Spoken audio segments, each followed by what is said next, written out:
nuts chocolate, almonds, cashews, and peanuts, and pumpkin seeds. Jackery. Ingredient എന്തൊക്കെയാണെന്ന് മോൻ പറഞ്ഞു കഴിഞ്ഞ് ഇനി ഉണ്ടാക്കാൻ തുടങ്ങാം. ഒരു കപ്പ് പംകിൻ സീഡ് ഒട്ടും എണ്ണയൊന്നും ചേർക്കാതെ ഡ്രൈ ആയിട്ട് വറുത്തെടുക്കാം. അടുത്തതായി ഒരു കപ്പ് കാഷ്യൂനട്ടും ഇതുപോലെ തന്നെ വറുത്തെടുത്ത് ഒരു പ്ലേറ്റിലോട്ട് മാറ്റാം. ഇനി കടല വറുത്ത് ചൂടാറുമ്പോൾ തൊലിയൊക്കെ കളഞ്ഞ് ഒന്ന് കൈകൊണ്ട് ഞെരടി പൊടിച്ചെടുക്കാം.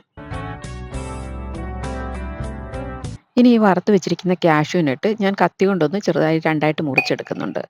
മിക്സിയുടെ ജാറിലിട്ട് ഒന്ന് കറക്കി എടുത്താലും മതി. മുറിച്ചതിന് ശേഷം വറക്കാൻ നിന്ന് കഴിഞ്ഞാൽ ചെറിയ കഷ്ണങ്ങളൊക്കെ കരിഞ്ഞു പോകും. അതുകൊണ്ടാണ് ഞാൻ വറുത്തതിന് ശേഷം മുറിക്കുന്നത്. ഇനി ബദാം ഇതുപോലെ വറുത്തിട്ട് ഒന്ന് മുറിച്ചോ പൊടിച്ചോ എടുക്കാം. അരക്കപ്പ് എള്ളും കൂടെ വറുത്തെടുക്കാം.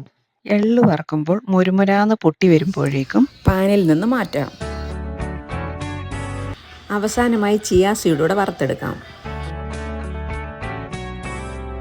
ഇനിയും പാവ് ഉണ്ടാക്കാനുള്ള ശർക്കര ഉരുക്കിയെടുക്കാം.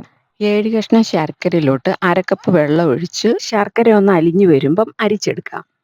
പാൻ അടുപ്പത്ത് വെച്ച് കുറച്ച് നെയ്യൊഴിച്ച് ഉരുക്കി വെച്ചിരിക്കുന്ന ശർക്കരയും കൂടെ ചേർത്ത് മീഡിയം ഫ്ലെയിമിലിട്ട് ശർക്കരപ്പാനി ഉണ്ടാക്കിയെടുക്കാം. നമ്മുടെ നട്ടുമുട്ടായി നല്ല ക്രിസ്പി ആയിട്ടിരിക്കണമെങ്കിൽ പാവ് ശരിയായി വരണം. ശർക്കര ഇതുപോലെ പതഞ്ഞു പൊങ്ങി വരുമ്പോൾ ഒരു പ്ലേറ്റിൽ കുറച്ച് വെള്ളം എടുത്ത് ഇതിലേക്ക് ശർക്കര പാവ് ഇതിലോട്ടൊഴിച്ച് ഇങ്ങനെ ഒടിയുന്നുണ്ടെങ്കിൽ നമ്മുടെ പാവ് കറക്റ്റ് പാകത്തിനായിട്ടുണ്ട്. ഇനി ഒട്ടും താമസിക്കാതെ തന്നെ തീ നന്നായി കുറച്ച് വെച്ച് ഈ നട്ട്സ് എല്ലാം ഇതിലോട്ടിട്ട് പെട്ടെന്ന് തന്നെ ഇതെല്ലാം കൂടെ ഇളക്കി യോജിപ്പിച്ചെടുക്കണം. ബട്ടർ പേപ്പറിലോ പ്ലേറ്റിലോ ഉടൻ തന്നെ നിരത്തി ചൂടോടെ തന്നെ കട്ട് ചെയ്ത് വെക്കാം. തണുത്ത് കഴിയുമ്പം കട്ട് ചെയ്യാൻ കുറച്ച് പാടായിരിക്കും. നട്ട്സൊക്കെ കഴിക്കാൻ മടിയുള്ള നമ്മുടെ കുഞ്ഞുങ്ങൾക്ക് ഇതുപോലെ ഉണ്ടാക്കി കൊടുത്തു കഴിഞ്ഞാൽ അവർ ചോദിച്ചു വാങ്ങി കഴിച്ചുകൊള്ളൂ.